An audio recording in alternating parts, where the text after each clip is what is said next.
Salah satu ruas jalan tol Trans Sumatera atau JTTS mendapatkan rekor Museum Rekor Indonesia atau MURI. Jalan tol ini digadang-gadang paling cepat dibangun.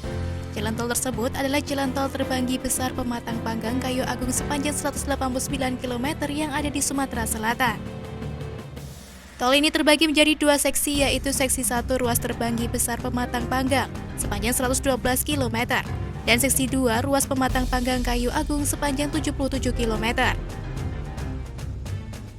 Jalan tol terbanggi besar Pematang Panggang Kayu Agung terpeka menjadi ruas jalan tol Trans Sumatera yang menyerap tenaga kerja sebanyak yakni 43.357 pekerja.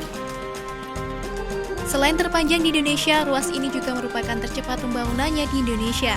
Mengutip keterangan resmi BPJT, ruas ini dibangun dalam waktu 2,5 tahun saja dan telah diresmikan oleh Presiden Jokowi atau beroperasi sejak 2019 lalu. Atas capaian tersebut, pembangunan tol ini pun mendapatkan rekor MURI dengan memecahkan rekor yakni pembangunan tol terpanjang. Jalan tol ini memiliki peran penting dalam meningkatkan konektivitas antara Provinsi Lampung dengan Provinsi Sumatera Selatan.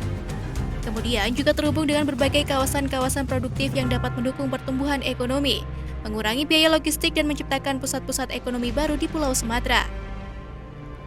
Sejak mengerjakan proyek JTTS, PT Hutama Karya telah menyerap tenaga kerja sebanyak lebih dari 200.000 orang pada proyek tersebut. Hal tersebut sesuai dengan pernyataan Menteri BUMN Erick Thohir mengenai kontribusi BUMN dalam pertumbuhan ekonomi dan pembukaan lapangan pekerjaan bagi masyarakat. Direktur Operasi 3 Hutama Karya Kuncoro pun mengatakan bahwa jumlah tenaga kerja yang telah diserap di JTTS selama masa konstruksi terhitung dari tahun 2015 sampai dengan 2022 mencapai 202.468 pekerja yang tersebar di 14 proyek. Selain dari sisi konstruksi, pasca dioperasikan pun JTTS juga membuka peluang kerja dan menyerap ribuan tenaga kerja. Jumlah tenaga kerja di 7 ruas JTTS yang sudah dioperasikan oleh Hutama Karya mencapai sekitar 1.980 tenaga kerja, dengan pembagian 1.641 orang di tenaga kerja di layanan operasi jalan tol dan 339 orang di layanan rest area. Di samping serapan tenaga kerja, JTTS juga sangat memengaruhi pertumbuhan ekonomi di Indonesia, khususnya di Sumatera.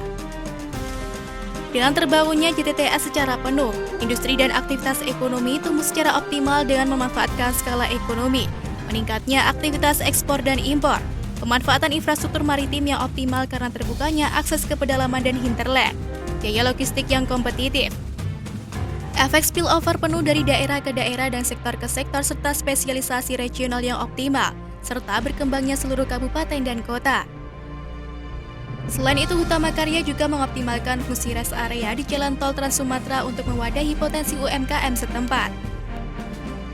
Adapun di tahun ini, Hutama Karya juga fokus pada peningkatan kinerja khususnya terkait peningkatan aset, seperti percepatan penyelesaian penugasan JTTS di mana telah terbangun ekivalen 827 km per semester 2 2022. Peningkatan aset pada anak dan cucu perusahaan selaras dengan internalisasi percepatan penyelesaian penugasan JTTS melalui peningkatan piutang serta akuisisi anak perusahaan. Selain itu juga melakukan strategi bisnis di semester 2 tahun 2022 seperti melaksanakan akselerasi perolehan kontrak baru, menjaga konsistensi efisiensi biaya, penyelesaian JTTS sesuai target terbangun 2022, pelaksanaan kerjasama investasi untuk percepatan pembangunan JTTS, hingga upaya lindung nilai yang sesuai dengan laporan arus kas perusahaan.